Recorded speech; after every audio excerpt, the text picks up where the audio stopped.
নমস্কাৰ। হাত ভৰিৰ জ্বলনবোৰৰ সমস্যাটো আমি চিকিৎসা বিজ্ঞানৰ ভাষাত পেৰিফেৰেল নিউৰোপেথী বুলি কওঁ।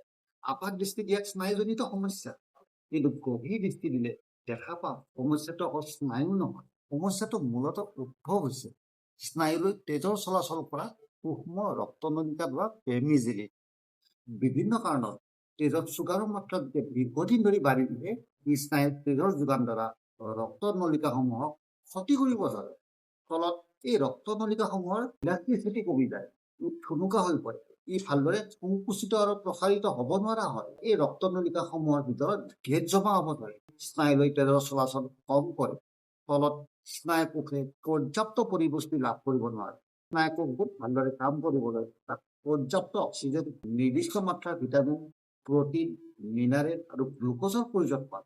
তেজত যেতিয়া বিষাক্ত দ্ৰব্যৰ মাত্ৰা বাঢ়ি যায়, ই তেজৰ চলাচল ব্যাহত কৰে। তাৰ উপৰি ই স্নায়ুক ক্ষতি কৰিব ধৰে। বিষাক্ত দ্ৰব্যসমূহ বাঢ়ি যোৱাৰ মূল কাৰণ দুটা। প্ৰথম, যেতিয়া এই দ্ৰব্যসমূহ আমি বাহ্যিক উৎসৰ পৰা গ্ৰহণ কৰোঁ, আৰু আনটো হৈছে যেতিয়া আমাৰ লিভাৰ, বৃক্ক ভালদৰে কাম নকৰে, তেতিয়া বিষাক্ত দ্ৰব্যসমূহ পৰিশোধন কৰিবলৈ অপৰাগ হয়। প্ৰয়োজনীয় পৰিপুষ্টিৰ অভাৱত স্নায়ুকোষৰ ভিতৰত থকা মাইটকণ্ড্ৰিয়াই স্নায়ুকোষ ভালদৰে চলিবলৈ দৰকাৰ হোৱা শক্তিৰ উৎপাদন কৰিব নোৱাৰা হয়। সাধাৰণ অৱস্থাত তাক গ্লুক'জৰ পৰা ৩২ একক শক্তি উৎপন্ন হয় যদিও মাইটকণ্ড্ৰিয়াই যেতিয়া ভালদৰে কাম নকৰে, তেতিয়া এই পৰিমাণ কমি আহে। এই ক্ষেত্ৰত কিছুমান ভিটামিনে সহায় কৰিব পাৰে। তাৰ ভিতৰত প্ৰয়োজনীয় ভিটামিনবিধ হৈছে ভিটামিন B1, যাক আমি থায়ামিন বুলি জানো। আপুনি জানিলে আচৰিত হ'ব যে নাৰ্ভৰ এনেকুৱা সমস্যা এদিনতে নহয়, কেতিয়াবা ২০-৩০ বছৰ পৰ্যন্ত সময় ল'ব পাৰে।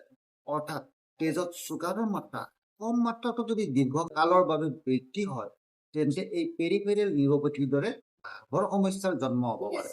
গতিকে তেজত চুগাৰৰ মাত্ৰা কম পৰিমাণে বঢ়া যদি আপুনি দেখা পায়, তেন্তেও পিছলৈ গৈ এনেকুৱা সমস্যাৰ বাবে দায়ী হ'ব পাৰে।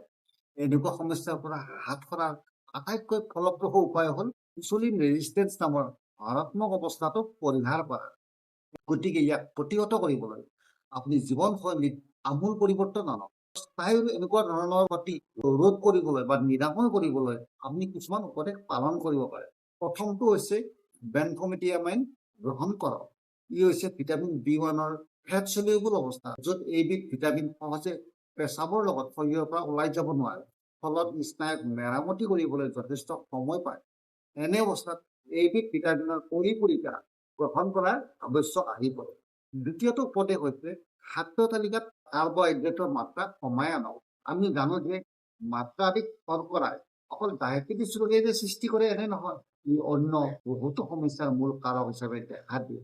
৩ নম্বৰ উপদেশটো হৈছে সঘনাই খোৱা, যাক আমি স্নেকিং বুলি কওঁ। সেই সঘনাই খোৱা পৰিহাৰ কৰক। সঘনাই যদি আমি খাদ্য গ্ৰহণ কৰোঁ, ই শৰীৰৰ বিভাগ ক্ৰিয়াত যথেষ্ট হেঁচা দিয়ে। পৰৱৰ্তী সময়ত ই স্নায়ু ডেমেজ কৰিব ধৰে। ৪ নম্বৰ উপদেশটো হৈছে সূক্ষ্ম খনিজ লৱণ যেনে মেগনেছিয়াম, পটাছিয়ামযুক্ত খাদ্য গ্ৰহণ কৰক। মেগনেছিয়ামে স্নায়ুৰ আৱৰণ মাইলিন চিট নিৰ্মাণতো উল্লেখনীয় ভূমিকা গ্ৰহণ কৰে। ই স্নায়ুৰ বাবে শক্তিৰ যোগান ধৰাটো সহায় কৰে। আনহাতে পটাছিয়ামে স্নায়ুৰ সংকেত বহন কৰাত এক গুৰুত্বপূৰ্ণ ভূমিকা লয়। এই দুয়োটা খনিজ পালেং শাক, মাহ, মচুৰ দালি, মাংস, মাছ, দুগ্ধজাত সামগ্ৰী, ফল, বাদাম এইবিলাকত সৰ্বাধিক পৰিমাণৰ আহৰণ কৰিব পাৰে। পঞ্চমটো উপদেশ হৈছে আলফা লিপোইক এচিড।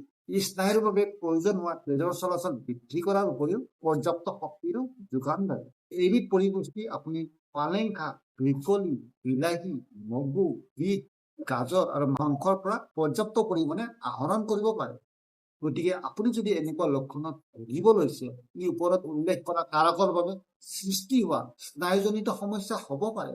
এনে অৱস্থাত কোনো অভিজ্ঞ চিকিৎসকৰ পৰামৰ্শই আপোনাক নিশ্চিতভাৱে সহায় কৰিব। এইখিনিতে মই ডক্টৰ কুমৰ কৃষ্ণ নাথে আজি আপোনালোকৰ পৰা বিদায় মাগিব বিচাৰি আপোনালোকৰ দিনটো শুভ হওক। ধন্যবাদ।